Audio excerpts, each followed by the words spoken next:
अस्सलामु अलैकुम वरहमतुल्लाहि वबरकातुहू। मोहतरम सामीन व हाज़रीन, मतलब इब्न तबीब आपकी सेहत के हबीब की जानिब से हकीम मोहम्मद ज़िया आपकी खिदमत में एक बार फिर हाजिर है एक नए टॉपिक के साथ। और ये जो आज मैं टॉपिक आपके सामने ज़िक्र करने लगा हूँ बहुत ही अहम टॉपिक है, और ये टॉपिक है नींद का ज़्यादा आना।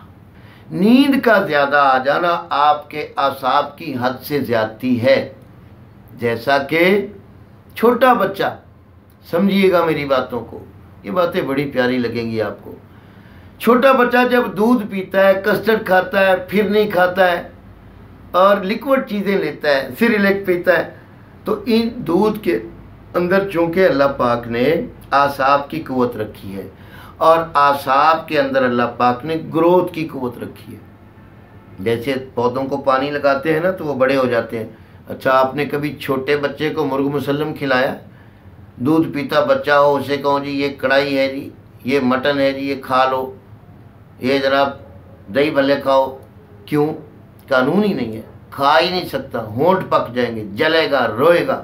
जो लोग बहुत स्पाइसी चीज़ें खाते हैं और बहुत तेज़ मिर्च मसाले खाते हैं उनको नींद कम आती है, और जो हद से ज़्यादा मीठा खाते हैं, शुगर ना भी हो, ये अलग टॉपिक है, तो उनको क्या होता है, नींद की ज़्यादती हो जाती है। जिस्म ठंडा, पेशाब की ज़्यादती, जिस्म बिल्कुल पिलपिला और सुस्त होता है। बच्चे की मैं मिसाल दे रहा था ना कि बच्चा छोटा जब दूध पीता है, चावल खाता है, कस्टर्ड खाता है, फिर नहीं खाता है और फल वगैरह खाता है, तो उसके अंदर रतूबात की ज़्यादती होती है। तो रतूबतों के दो फ़ायदे होते हैं। एक तो बच्चा ज़्यादा सोता है तो उसे बार बार भूख लगती है ना, मैं अर्ज़ कर चुका हूँ ना कि जब तक बंदा सोए ना ग़िज़ा हज़म नहीं होती सही तरीके से।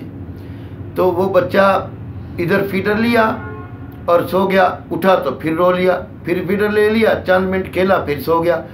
पता भी नहीं चलता माँ बाप को कि बच्चा ये चीज़ें खा रहा है। नर्वस टिश्यूज़ की ज़्यादती हो रही है जिस समय, तो उसका कद ग्रोथ कर रहा है, कद भी बढ़ता जा रहा है। जिन बच्चों के पिद्दे पिद्दे कद रह जाते हैं ना, हड्डियाँ सी बिल्कुल, उन्हें या टाइफाइड होता है या उनको हड्डियों की टीबी होती है या उनके अंदर बहुत सारे जीन्स के प्रॉब्लम आ जाते हैं कि उनका कद रुक जाता है, उनके नर्वस टिश्यूज़ की ग्रोथ कम होती है। तो यहाँ अब क्या होता है, सुस्ती हुई, नींद ही नींद। तो उसके लिए मेरे भाइयों आप एक्टिविटी, एक तो एक्सरसाइज शुरू कर दें, एक चुस्ती से सारे काम करें, अपने भी और दफ्तर में भी या जहाँ भी आप काम करते हैं। अब काम से दूर ना रहें, जितनी हरकत करेंगे उतनी आपके अंदर चुस्ती आ जाएगी। और यहाँ मैं एक बात और आपसे इल्मी बात शेयर करता चला जाऊँ मेरे दोस्तों। ज़्यादा सोने से भी खुश्की पैदा हो जाती है और बिल्कुल ना सोने से भी खुश्की पैदा हो जाती है, क्योंकि एक लिमिट है इंसान के सोने की। कम से कम 8 से 6 घंटे इंसान, नौजवान सोए, बूढ़ा 10 घंटे सो जाए, बच्चा 12-13 घंटे सोना चाहिए। क्योंकि जब बंदा हद से ज़्यादा सोता है तो उसका जिस्म कमज़ोर हो जाता है। कैसे कि एक तो ग़िज़ा पहले वाली हज़म हो गई, उसके बाद उसके खुलिए टिश्यूज़ सेल भूखे रह जाते हैं सुस्ती की वजह से, नकाहत और कमज़ोरी, ख़ास तौर पर ज़ोफ़े जिगर हो जाता है, बिल्कुल रेड सेल ख़त्म हो जाते हैं, पिलपला, हरा, नीला, पीला रंग अजीब सा हो जाता है। तो नींद जो है हद से ज़्यादा आना, ये आप याद रखें। स्पाइसी चीज़ें खाने से आपको नींद कम आएगी। अंडे फ्राई खा लें, काले चने खा लें, बेसन की वैरायटी कोई ले लें, हरी मिर्च ज़्यादा इस्तेमाल कर लें, तो इससे आपके उज़लात को तेज़ी मिलेगी।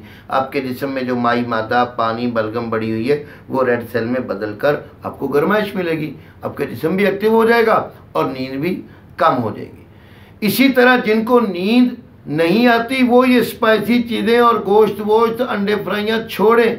अगर शुगर नहीं है तो वो मीठी चीज़ें ज़्यादा लेने लग जाएं।